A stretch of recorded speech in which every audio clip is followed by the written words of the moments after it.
Kimball Crossley.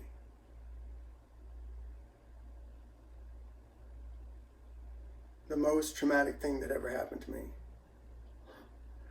All right, but it's so stupid. So my favorite toy growing up was my G.I. Joe dolls. You know, I had a bunch of them, and I used to play with them for hours. I would act out these scenarios, you know, like rescue missions and acts of heroism. So anyway, I would keep them in this like army box. And one day I was packing up my box because my dad was coming to pick me and my sisters up to take us from my mother's apartment to his house for the weekend. So my mom's already upset about something.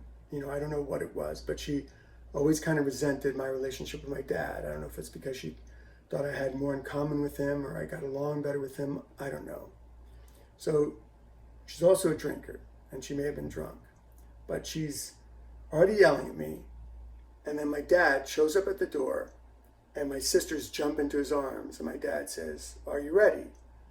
And my mom just lost it. And she said, "No, he's not ready. He's still playing with this fucking doll."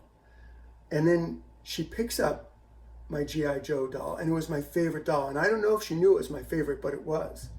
It was Grim Gus. He had this big scar on his cheek and a really serious expression, even for a G.I. Joe. And I don't know how she did this, but she picked him up. And my mom has like no athletic ability whatsoever, but in one motion, she threw him across the room and out this window. And the window was like barely open. It was a small window. And it went right out the window. Now, we lived on the 12th floor of a high-rise in Manhattan. Grim Gus never stood a chance. We found him scattered all over 92nd Street.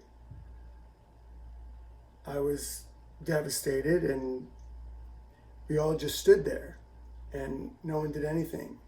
But then my dad just goes, "Let's go." And so we all left. And I don't know if I was more upset that my mother had destroyed Grim Gus or my dad did nothing about it. There you go. I told you it was silly.